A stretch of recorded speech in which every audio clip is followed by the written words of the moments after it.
आज आप हिंदुस्तान की माया नगरी मुंबई में हैं। कुछ लोगों के लिए कोरोना काल बेस्ट ऑफ टाइम था और कुछ लोगों के लिए वर्स्ट ऑफ टाइम था। पर मैं आपको आज एक किस्सा बताता हूं, उससे आपको लगेगा अगर कोई आदमी सीरियस हो अपने काम के प्रति तो उसके बिजनेस को और उसके काम को किस लेवल पे ले जा सकता है। आपने मूवी देखी थी, मुगले आजम देखी थी ना? तो मुगले आजम जब बन रही थी ना, तो उन्होंने कॉस्ट्यूम सिलवाने के लिए दर्जी दिल्ली से बुलाए और सुनार उन्होंने हैदराबाद से बुलाए ज्वेलरी के लिए, और एम्ब्रॉयडरी के लिए सूरत से कारीगर आए थे। और पिक्चर कहाँ बन रही है? बस बम्बई में। ऐसा तो नहीं था कि बम्बई में नहीं थे, पर सब थे। और आप सोचिए, उन्होंने मुकुट बनाने के लिए कोल्हापुर से लोगों को बुलाया और वेपन्स बनाने के लिए राजस्थान से बुलाए थे लोहार। तो के आसिफ ने पूरे हिंदुस्तान को बम्बई में इकट्ठा कर दिया था।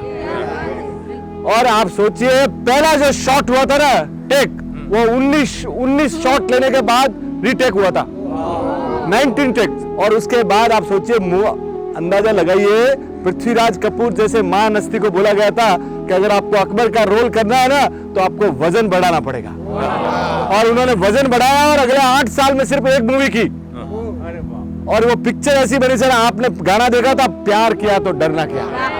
पहला गाना था जिसको ट्राई कलर में बनाया गया, और वो कलर भी कैसा कि उसको आज जब देखेंगे ना आप कि उतने गाने की शूटिंग में उस जमाने में बोलते इतना खर्चा आया था कि एक बड़ी मूवी बन सकती थी। और एक और गाना था, अगर आप याद करो तो, मोहब्बत जिंदाबाद।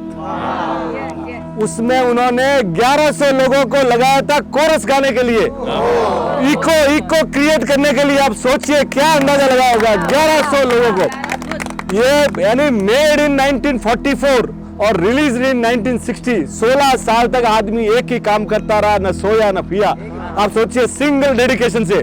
और जब मराठा मंदिर में ये पिक्चर रिलीज हुई, आप सुन के ताज्जुब करेंगे, उस समय 1100 लोगों की कैपेसिटी थी और बाहर 1 लाख लोग पिक्चर देखने आए थे। तो सिर्फ क्या किया गया, 30 दिन की एक साथ उन्होंने पूरी टिकटें बांटी, 4 शो की, और फिर क्लोज। ये दुनिया के इतिहास में पहली बार हुआ था कि 30 दिन की शूटिंग।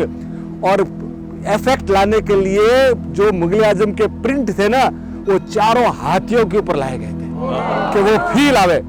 उन्होंने क्या किया था कि मधुबाला को जो जंजीरें पहनाई थी ना, वो ओरिजिनल पहनाई थी कि ऐसा फील आवे उसके चेहरा से, उसको ऐसा फील आवे। आप अंदाजा लगाइए, एक गाना था जिसमें सलीम और अनारकली गाना गा रहे थे और पीछे तानसेन की आवाज आती है।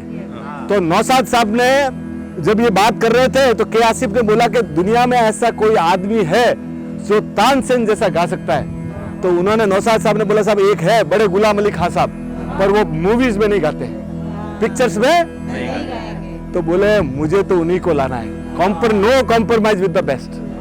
और वो दोनों लखनऊ गए नौशाद साहब और वो। और नौशाद साहब ने बोला कि सर ये मुगले आजम बना रहे हैं, मैंने इनको मना किया कि आप गाना नहीं गाते, पर ये बोले कि मिलना है। तो वो आए, तो बोला अंदर तशरीफ लाइए, बैठे। उस जमाने में आप सोचिए, 300 रुपये में लोग महीना गाना गाते थे, और 600-700 रुपये में लता जी और मोहम्मद रफी गाना गाते थे। तो इन्होंने बोला, गुलाम अली खान साहब ने, कि मैं इसका भ्रम दूर कर दूंगा, तुम टेंशन मत लो। वो बैठे और उन्होंने मुंह से निकाला कि साहब आपको 2 गाने गाने हैं। तो उन्होंने बोला 50,000 रुपया लूंगा। क्या बोला? के आसिफ ने 10,000 का नोट बाहर निकाला और रखा कि गाना तो आप ही गाएंगे। गाना तो साहब, वो मूवी बनी और इतनी परफेक्शन की मूवी थी कि अगले 15 सालों में उससे बड़ी कोई हिट नहीं हुई। और हिंदुस्तान ने उसके जैसा, सलीम अनारकली जैसा प्यार कभी नहीं देखा। तो जीवन में साहब एक ध्यान रखिएगा साहब, आप जो भी काम करते हैं ना, उसको फुल डेडिकेशन के साथ कीजिए। ये मुगले आजम आपको सिखाता है कि जिंदगी है ना, एक डेडिकेशन आपका होगा तो आप टॉप पे जाएंगे। बोलो